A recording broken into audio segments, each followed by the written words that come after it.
Welcome to Conversations with Cox and Kielseth, and to be more specific, that is filmmaker Alex Cox and myself, film curator Pablo Kielseth. Alex will join us by phone from his home in Oregon, while I sneak away from my office to call him from one of the projection booths used by the International Film Series, which has been screening foreign and independent movies at CU Boulder since 1941. We will keep our chats to about 20 minutes as we discuss whatever movie-related topics grab our fancy. Thanks for joining us. Okay, action.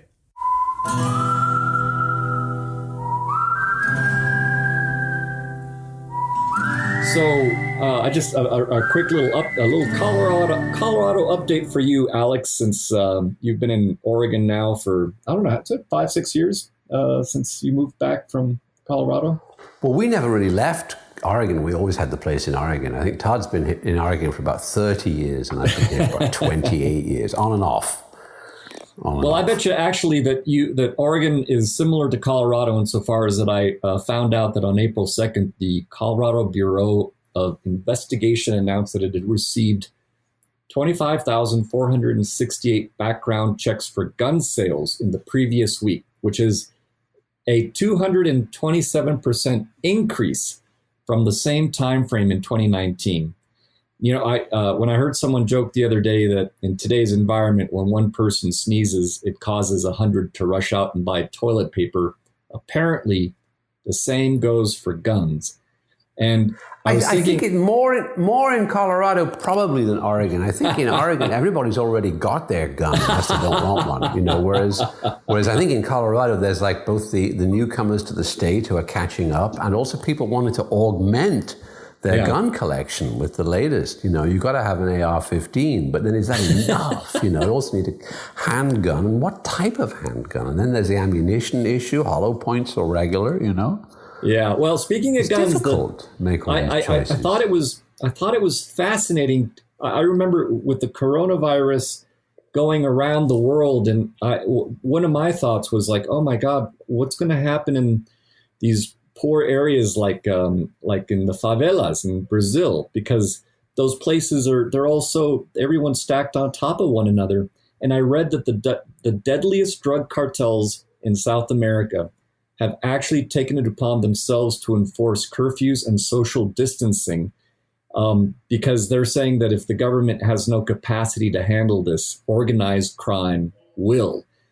And I read that story too. I read that. Yeah.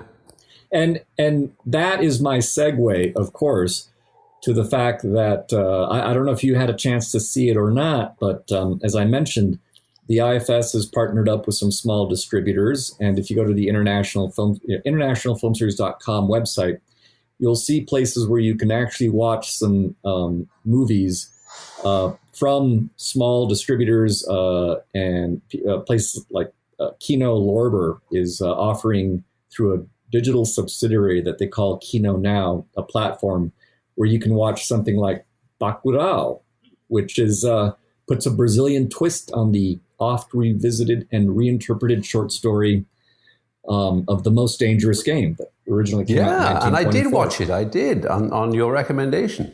What'd you think? Oh, I liked it. I liked it. I thought, it's revisiting The Most Dangerous Game. It's got references to, obviously, to much more contemporary things like, you know the video Collateral Murder, the little documentary from WikiLeaks about the helicopter people in the whatever they are, Marines or Army, who kill all of the civilians in just an act of murder in Iraq. And it was like that, you know, the sort of the surveillance aspect, and that the bad guys have all got these little earpieces and they're constantly being updated on where their prey is. It was fascinating. But also, the other thing that I think is interesting is that it's sort of historical fact, as well as being a really entertaining movie. There's a factual side to it, because as late as the 1950s, I'm reading from a very good book here, 10,000 Ways to Die, it's mainly about Italian Westerns. But on page 103, it says, talking about Django, one of Django's more extreme scenes where Major Jackson guns down fleeing Mexicans for sport has historical precedence. Brazilian Indians had been enslaved by whites and used for target practice in this manner as late as the 1950s. And then there's actually a footnote to Norman Lewis, Sunday Times, 23rd of February, 1969, quoted in Gerald Colby and Charlotte Dennett, "Thy Will Be Done," published by HarperCollins. So it's actually, there is a historical record in Brazil of this kind of heinous murderousness, for fun, actually taking place. Right. Yeah, no, that's stunning. I mean, it is now, for those who don't know about Bacurau, it is sort of set in a dystopian near future, and it includes what I thought were quite a few Western tropes, and that's why I thought of you, Alex, when I suggested we watch it. And I was very pleasantly surprised by the fact that it takes its time. It's 2 hours and 11 minutes, but it takes its time, and it really develops the characters of this small little town that gets blurred out like it should be on satellite images and maps, but it gets blurred out, and they kind of go into the details as to why. But it really lets the characters of the town kind of come to life in a way that I thought was fascinating. I agree. I thought that the first hour was the best, actually. When you don't even know what's going on. It's a kind of slightly surreal or magical realist film, it seems. Yeah. And there's a flying saucer, and there's all these, and you meet all these townspeople, and it's really interesting. And then, the story begins. And in a way, the story is not quite as interesting as the characters. Well, I thought it. Now, did you see it all? Did you read the credits by any chance? Did you read all the way through? There's a lot of credits. I didn't get to the end of the credits. At the very end of the credits, it said that over 800 people had been employed in the making of that movie. Yeah. Yeah. And yeah. I thought it was also interesting that it gave an entire inner title to the following phrase, quote, "Culture is both identity and industry." I thought that was fascinating. I've never seen that in an American movie. Well, this is a very interesting, it's interesting. I mean, I guess, because I was talking to Todd about how the film got made, and because it is kind of radical, the way it's set up. But she said it doesn't indict billionaires or anything like that, because really, if something as terrible as what happens in Bacurau was really happening, the people involved wouldn't be like supermarket workers and prison guards going on a trip to Brazil. I mean, they'd be like, the Jeffrey Epsteins of this world, very rich people paying for the most kind of insane, hunting expedition. I thought that was implied, because at one point, Udo Kier's character says, we've killed many more than you even know. And he was, they make this whole reference to races clearly employed, where, the white people are hunting the brown people, But my point is that to go on an expedition like that, you wouldn't be able to afford it if you were a prison guard or or one of the other proletarian. They blame proletarians more than they blame the super rich. I thought Udo Kier's character was meant to represent a super rich person, though. That was my take on it. I thought he was like the tour guide. He's like the guys, you want to go on a photography trip to Alaska or something, you want to... Seriously, he was the tour guide, I thought. Maybe. Okay, well, that's that very interesting look into that. I do want to just add that I at one point, I remember going, oh my God, I've heard that theme, and there was a bit of music that was used, and I recognized it because I'd heard it, and I know I have it in vinyl, and it's and it was music by John Carpenter, which makes so much sense because it really did kind of made me think of John Carpenter's Assault on Precinct 13 in many ways. I see. There was quite a bit of music that was used, and very good music, and most of it authentic and to the region. But there was one piece that sort of jumped out, and that was the one piece that was written by John Carpenter. And which one was that? When does it play? It was basically when Udo Kier kind of comes up on the village with the silencer, and then all of a sudden when At that, it was kind of around that point, and I'm going to guess it was like hour 20 minutes into it, hour and 15. I don't remember. It plays again during the entire end crawl of the credits. So it pops up twice. Okay, well there was like some Brazilian music at first, and then it morphed into some techno pop or something for a while. And I stopped. Was that the piece? Or is there a third? Because I didn't watch all the way to the end of the credits, so maybe it comes after the techno. Yeah, no, I think it's at the very end. But anyway, I didn't get all the way to the very end. Hey, but listen, wait though, because there was a lot of good acting in the film, but I got to say my favorite character of the film by far. Who was your favorite character in the film? The woman who drives up, who we see in the very first shot when they're in a water truck, and it's they're trying to not bump into the coffins, and then they see this truck with coffins overturned and some dead people. Yes, a lot of she's in the truck, she's I guess the protagonist because she's the last person we see in the movie as well. Yeah, and I really liked her. I thought she was stunning. Yeah. Yeah. Oh, she's very good. All the acting is very good. But Tony Jr. That is a great character. What was it that brought it out for you? Well, it turns out later, I thought he was a political candidate from another part of the state. I thought he was the political candidate for some kind of provincial gig, and so he occasionally comes by this wretched little town to deliver some stuff and give them some bonefactions, and they all hate him and they all hide when he comes. Well, he was the mayor of the town. But right? And it turns out he's the mayor. I didn't realize at first. I just thought he was on his campaign trail, but he's the mayor of the town. Presumably he's the mayor of the municipality or something, because he lives elsewhere and rarely visits. And when he comes with a giant truck with big screen TVs on the side with constantly repeating images of his face. And it's Tony Jr., Tu Amigo, or Su Amigo, Tony Jr., over and over again. And Tony, when he comes, but he actually does really good works for the town because he distributes books. He has kind of a dump truck, just dump a whole bunch of books all ripped and torn and stuff outside the school, and then he gives out food that's kind of only slightly past due and a whole bunch of antidepressants. Yes, that was to the great people of the town. Yeah, great point. So he's he's working hard to win their love, and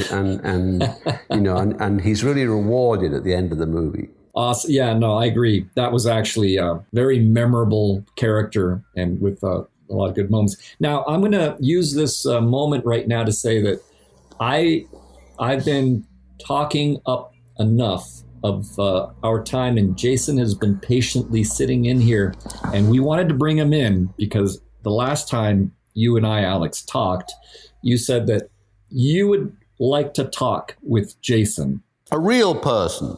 Yeah, and Jason, are you there? I am here. Okay, and Jason, by the way, did you see BACURAU? Did you get a chance to also check it out?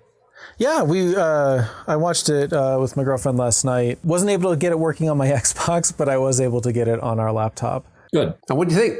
I enjoyed it a lot too. It was funny that the technopop thing, Alex, that you're talking about is the John Carpenter track. And while we were listening to that, I kept thinking, or I commented that it sounded a lot like the theme song to Stranger Things, which I'm not sure if you guys are familiar with that, but it's... Yeah, sure. Like it's an 80s thing, so it kind of... I didn't realize it was John Carpenter at first, so I'm glad I didn't know that. So that was the song, yeah. Yeah, it sounds a lot like the Stranger Things theme, but just a little bit more horror kind of thing. But I thought that was kind of an interesting thing, is suddenly having John Carpenter in the movie. But it does fit. I see the Assault on Precinct 13 connection with that, how that does have that feel, at least in the later half. Hey, who was your favorite character? That was kind of a tough one because there was a lot of them to kind of that you're bouncing around. I liked the Michael guy was interesting because he seemed very much like I wasn't sure what he was going to do. And I don't want to get into any spoilers, but just how he handles like the big climactic thing at the end just made him very like interesting to kind of pay attention to, because I wasn't really sure what he was doing or what his motivations were, but not like in an annoying way, but just I found him unpredictable and kind of interesting in that way. But that's me. And that's I forget the actor's name. Udo Kier. Udo Kier, yeah, that's right. Yeah, so yeah, he was. I didn't know. It's funny that because for me he was like the weakest of them all. Oh, really? I mean, but I checked out because he's been in movies for a long time, and he's he's done like 267 films or something. Oh yeah, he's very recognizable. He's been around, yeah. Oh yeah, but it's always this kind of decadent, kind of louche guy who like, no, I'm here. Yeah, he's got decadent louche guy just nailed down. Yeah, but I never see anything behind that. Whereas with Terrence Stamp, like Toby Dammit, oh God, this is a really messed up guy. Or some of the portrayals of like Steven Berkoff, or there's something going on. Klaus Kinski, there's something going on there. And with Udo Kier, it's always just kind of, here's that guy from the Madonna video. Here's that guy from the Bjork video. But I know I'm picking on him. I shouldn't quote those as his only credits. Yeah, I wouldn't say it's necessarily his performance so much. It was just more the character seemed unpredictable. So I was kind of interested in where he was coming from and what he was doing, even though you didn't really get a whole lot of background on him. He and Sonia Braga are kind of the inverted commas, the stars. But Sonia Braga is really part of the action. I thought her character was really good for the nurse or the doctor. No, I did like her a lot too. She had a very good introduction as well. Her character was great. Actually, I have to admit that was a memorable opening, and then she ends up becoming this. It just inverses expectations in many interesting ways.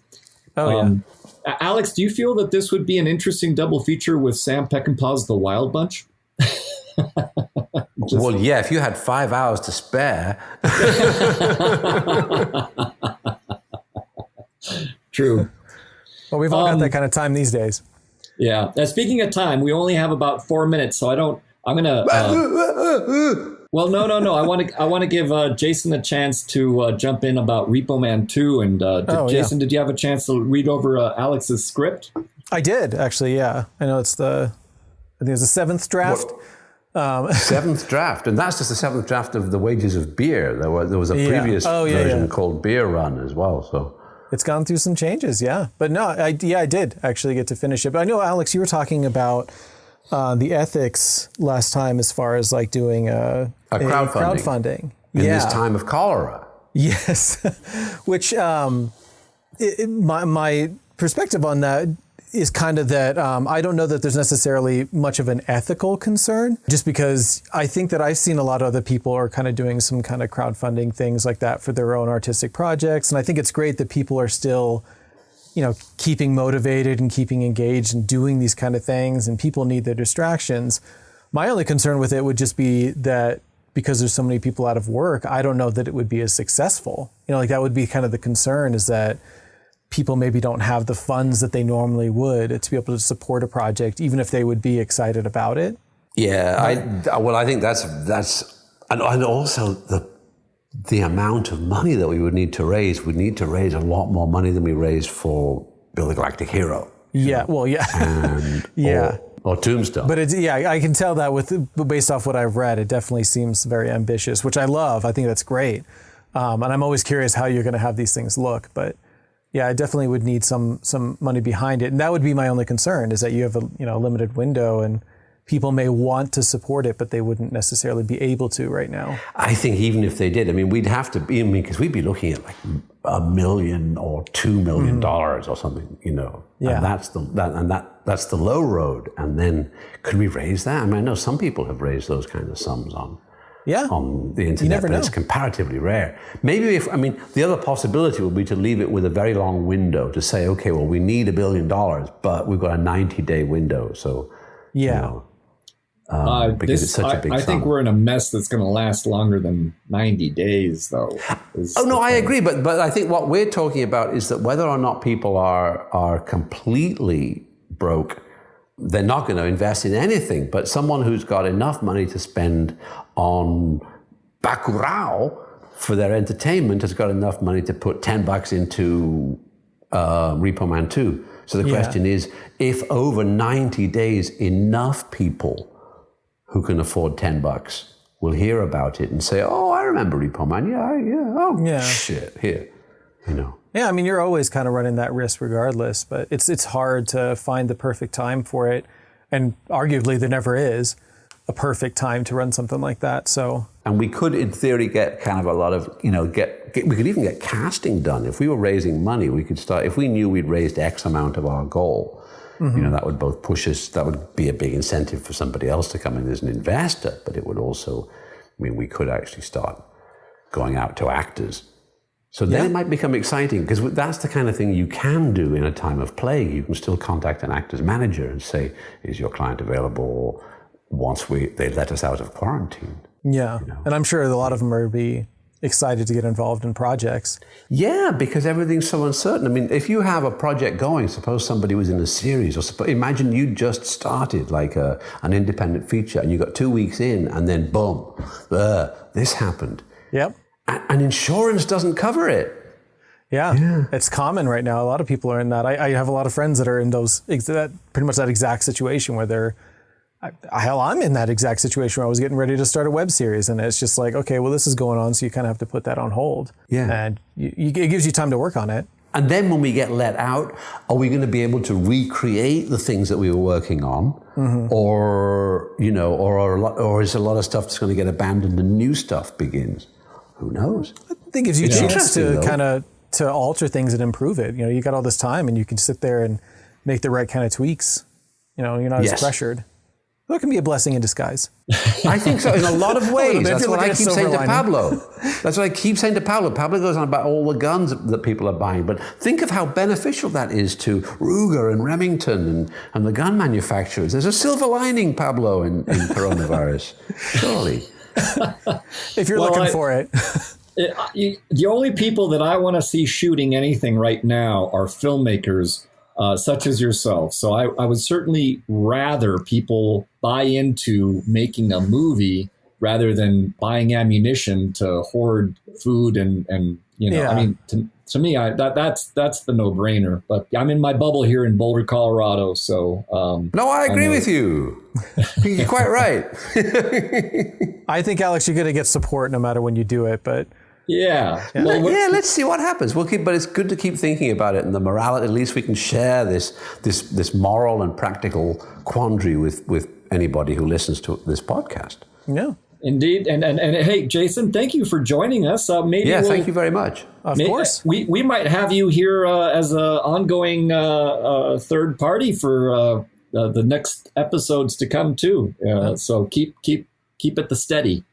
Yeah, because you've been the ongoing third party anyway, so we may as well hear your voice. That's right. I'm usually sitting in the room, but not these days. Well, all right. Great to hear you from the both of you. Alex, tell Todd I said hello. I will, and love to everybody there.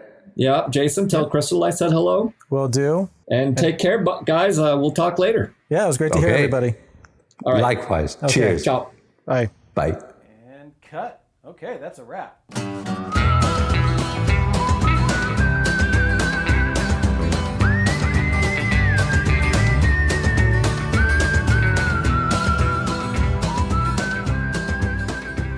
Thanks again for joining Alex Cox and myself today. I'd like to thank Jason Phelps for handling the audio and Ted Thacker for letting us use the intro to his song, The Ballad of Slim Cessna, for the musical cues that bookend these conversations.